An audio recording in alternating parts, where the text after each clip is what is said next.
नया टॉपिक देखते हैं। नया टॉपिक में क्या है कि अगर हम कोई भी सामान खरीद रहे हैं ना, चाहे सेकंड हैंड खरीद रहे हैं चाहे फर्स्ट हैंड खरीद रहे हैं, उसको खरीदने से लेकर उसके इंस्टॉलेशन तक जो उस पर खर्चा आता है वो उसी सामान में ऐड होता है।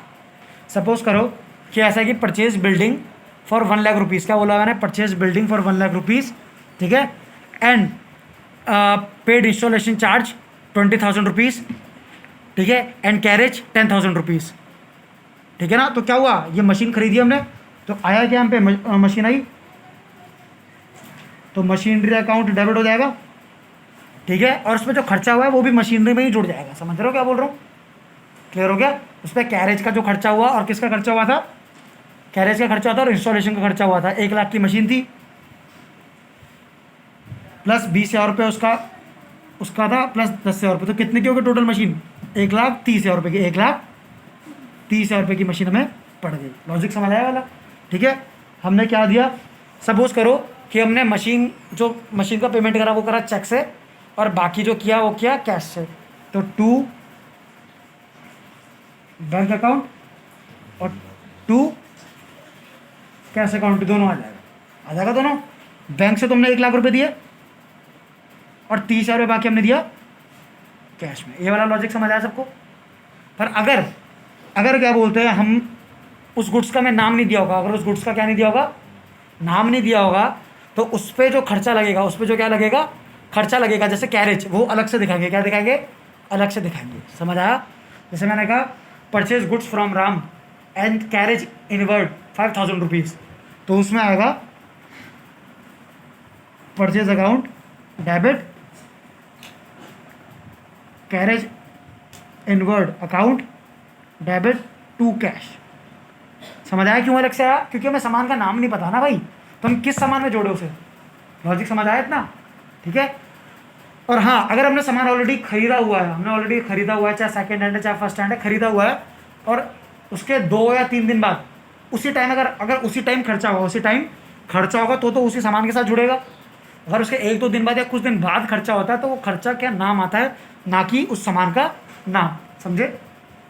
मैंने अगर बोला कि repaired a furniture for 2,000 rupees, क्या बोला मैंने, repaired a furniture for 2,000 rupees, तो फर्नीचर खरीदा क्या, अभी नहीं खरीदा ना, सिर्फ क्या किया, उसे रिपेयर करवाया है, तो खर्चा हुआ है। खर्चा हमेशा डेबिट होता है क्रेडिट होता है, डेबिट। तो repair account debit to cash account. Logic समझ आया। अगर सामान ऑलरेडी हम पे पड़ा है, जो हमने पहले खरीद लिया, अगर उस पर खर्चा कर रहे हैं तो खर्चे का नाम आएगा। पर अगर सामान कोई खरीद रहे हैं उसी टाइम, और उसी टाइम जो खर्चा हो रहा है, तो वो सारा का सारा जितना भी पैसा लगेगा वो उस सामान के ऊपर चढ़ जाएगा, उस सामान का नाम से। क्लियर हो गया। इजी थी इतनी एंट्री, समझ आया नहीं आया, ठीक है। अब एक स्पेशल एंट्री देखते हैं, क्या देखते हैं, स्पेशल एंट्रीज देख लेते हैं, ठीक है। स्पेशल एंट्रीज क्या होती है, स्पेशल एंट्री मतलब क्या होता है कि कभी कभी सामान जल सकता है हमारा, ठीक है, तो नुकसान होगा, ठीक है ना। अगर हमारा सामान जल गया, क्या हो गया, सामान जल गया तो नुकसान हो गया, तो उसे क्या बोलते हैं, लॉस बाय फायर, क्या बोलते हैं। और खर्चे का नाम क्या था, डेबिट है क्रेडिट, डेबिट होता है, तो loss by fire account debit.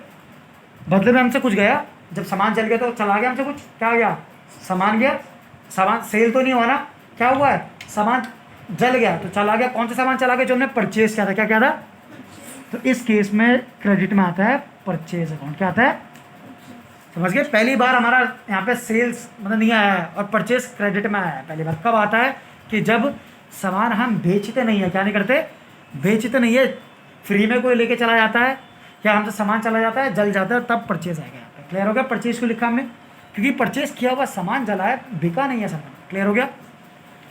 अगर एक और एंट्री करते हैं, अगर हमारा सामान चोरी होगा, क्या हो गया, तो उसे बोलते हैं लॉस बाय थेफ्ट, क्या बोलते हैं, वो भी नुकसान है, तो loss by theft account debit, बदले में सामान ही तो गया, तो टू परचेज अकाउंट, यहाँ आ जाएगी अमाउंट जितने का हुआ है। समझे, आसान है इतना, इजी हो रहा है, ठीक है।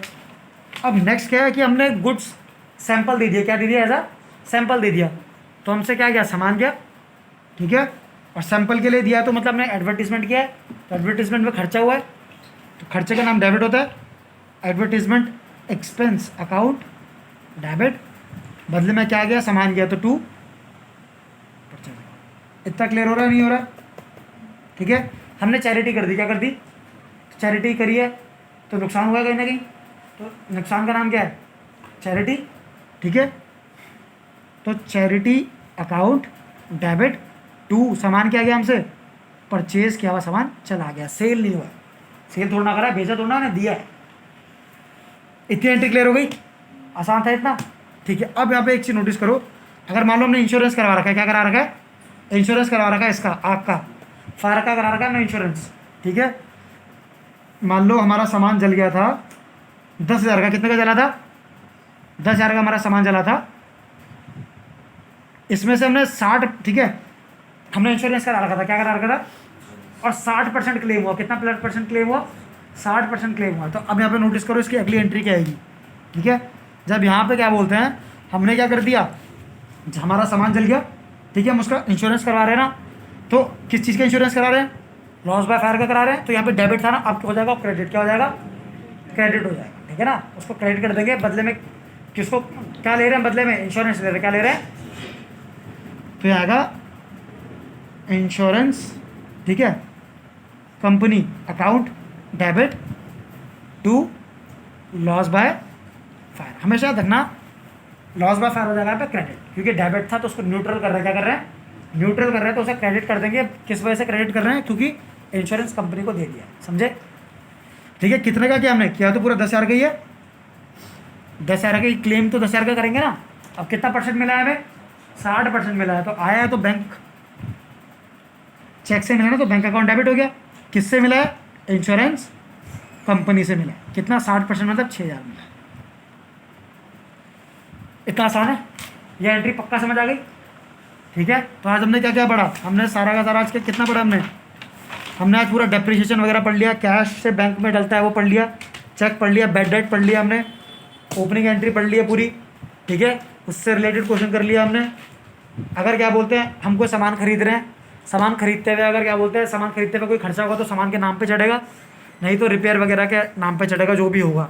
ठीक है, हमने स्पेशल एंट्री पढ़ ली, लॉस बाय फायर वगैरह सब पढ़ लिया, डेप्रिसिएशन से रिलेटेड बैड डेट वगैरह सारा का सारा हमने पढ़ लिया है। आप ये एंट्री सारी कर लोगे। ठीक है, आज होमवर्क करो, जितना करोगे उतना ज़्यादा अच्छे से समझ आएगा। ठीक है, तो एक क्वेश्चन दे रहा हूँ होमवर्क में, उस क्वेश्चन को करो।